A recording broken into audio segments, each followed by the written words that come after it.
guys, dito is habang inintay ko yung barkada ko na sobrang tagal, naisipan ko munang mag-video at pumunta na rin ako sa tulay.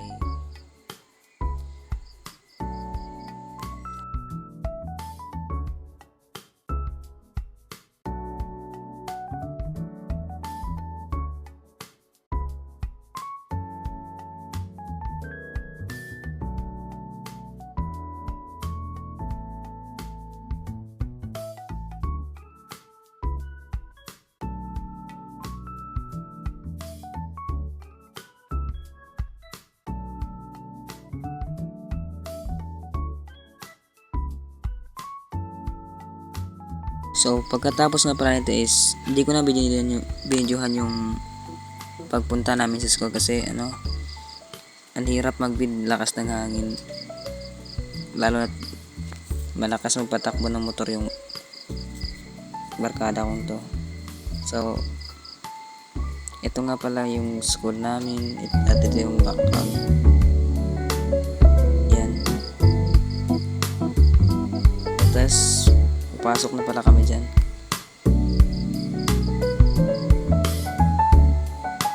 Kaso nga lang, pagkarating namin doon is wala palang pasok. Yan, paakyat na kami.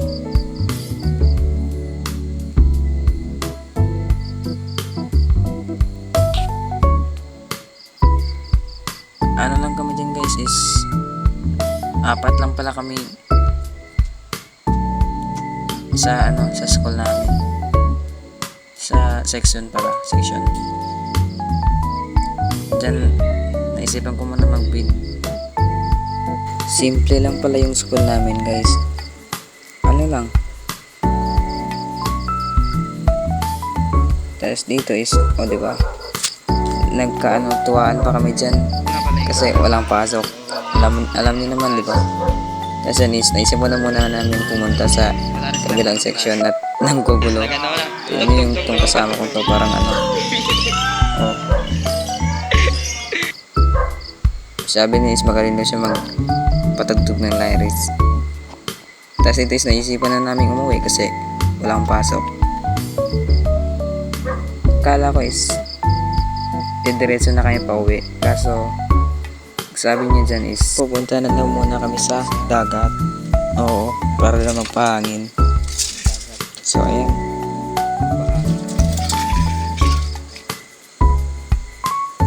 eto, paparating na pala kami sa location na gusto namin puntahan. Oo, ayan. Pangit pala ng camera ko guys, wag niyo na niyang i-mind.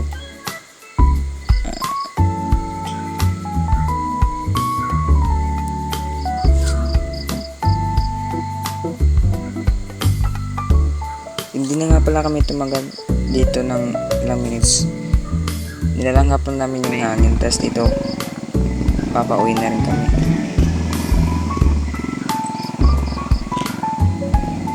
Diba ang bilis?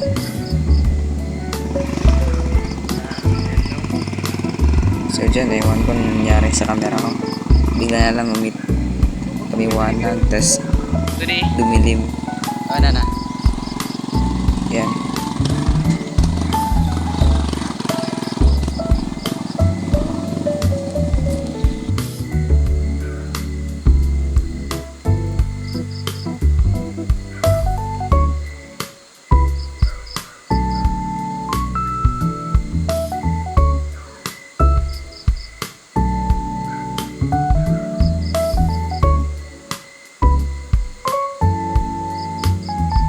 Dito ang lakas ng hangin. Malapit na mahulog yung sipi ko sa lakas niya magpatakbo ng motor.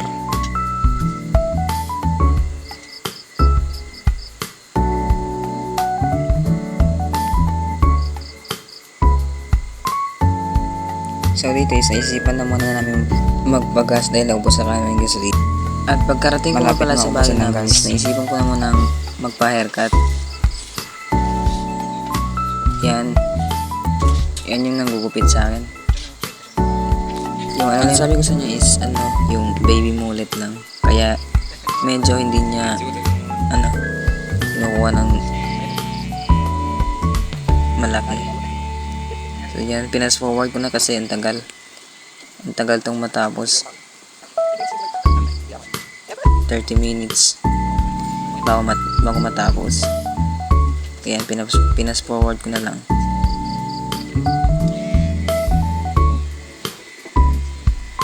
Hindi ko na nga pala ipapakita sa inyo kung ano yung resulta.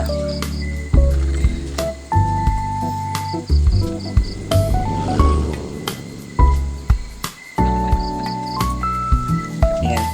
Tinuro ko pa nga sa kanya kung ano lang yung kukunin niya. Yan, nagkatuwaan pa kami dyan.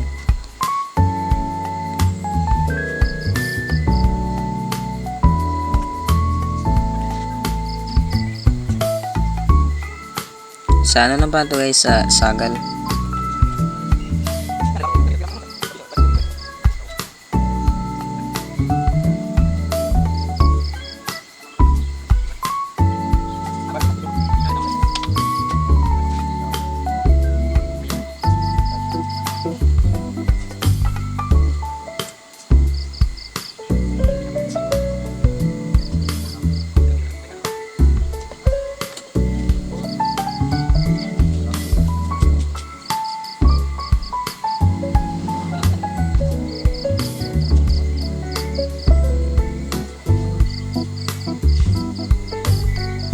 So dito is sinabihan ko na yung kaibigan ko na i-post na yung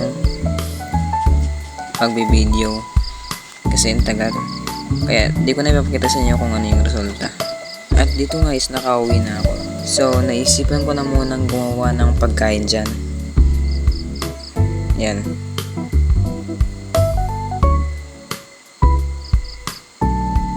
Tapos nilagay ko naman yung sibi ko sa lamesa kasi baka mabasa. Sa time na to is ako lang pala mag-isa sa bahay. Yan. And dito is pinas forward ko na rin ulit para mabilis. Wait tayo na yan, 30 minutes bago tumaluto. Diba kasi yung ano namin ito is di kaya nun sa inyo. Look.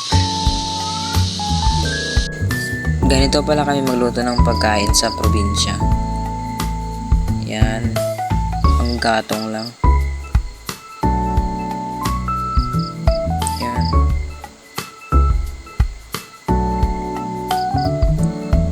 Matagal-tagal din itong maluto. Mga 10 minutes.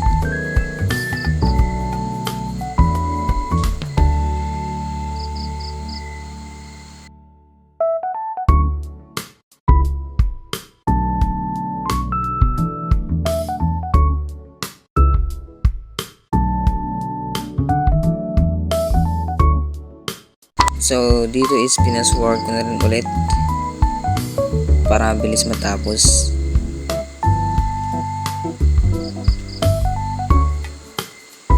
Ayan.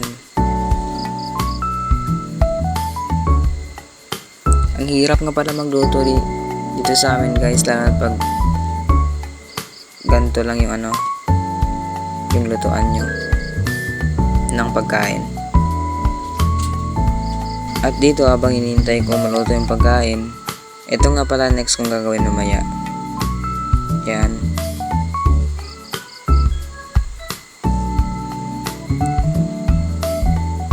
Tambak na yung labahin ko dyan.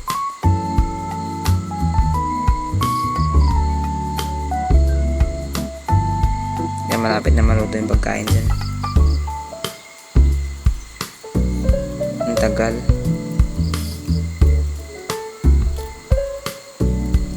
Nasorry ko na ulit. Yan. Luto na nga pala dyan yung pagkain na ginawa ko. Kasi, mga 15 minutes na kasi. Yan, luto na. Tapos dyan, pupunta na ulit tayo sa next nating gagawin. Maglaba. So, dito nga pala ako naglalaban ng mga damit ko. Oo. Yan.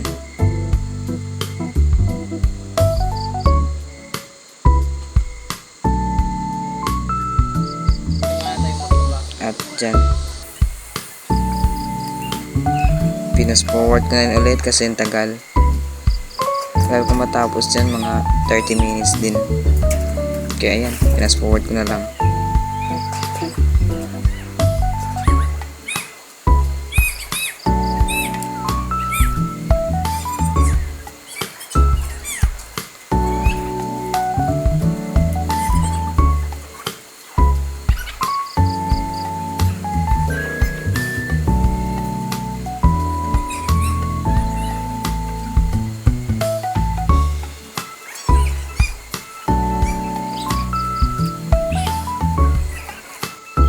Tapos ito is, pumunta pala yung kaibigan ko.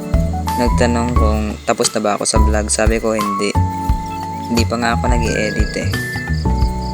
Sa akala ko naman kung tapos na rin siya mag-vlog. Kaso nga lang, sabi niya sa akin, hindi pa daw siya nag-start.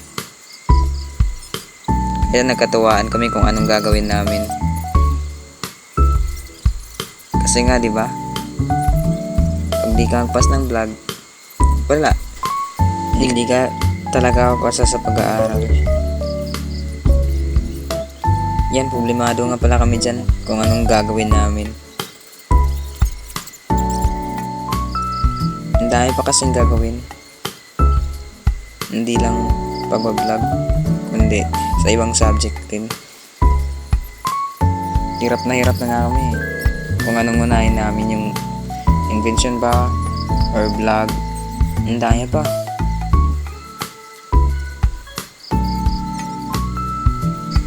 Ang tagal nga namin nag-usap dito guys eh.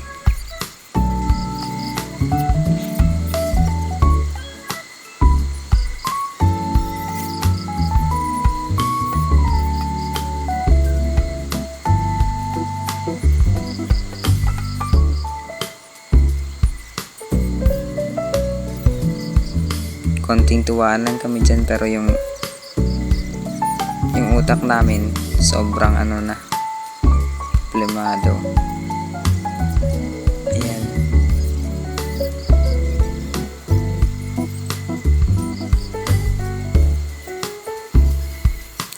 Habang nausap pa nga kami dyan eh, hindi na ako tumigil sa paglalaba. Kasi nga ano na to, mga bandang 3:00.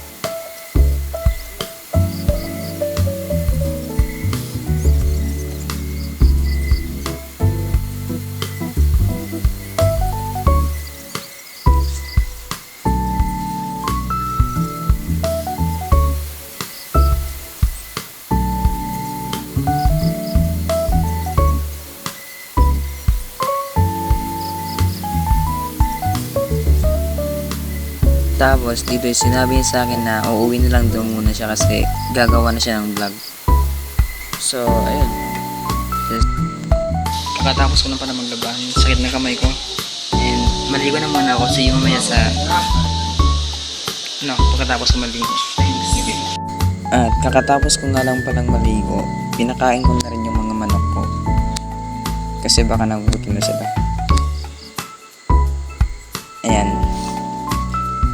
Ayan nga pala yung manok ko guys. Pwede na yan pang tinola.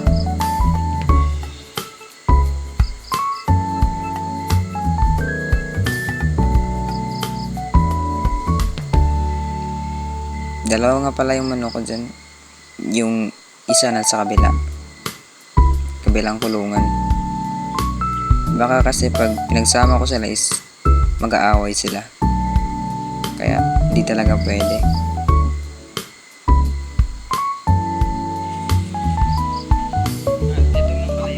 Ayan. Dito nga pala siya dito ko nga pala siya nilagay.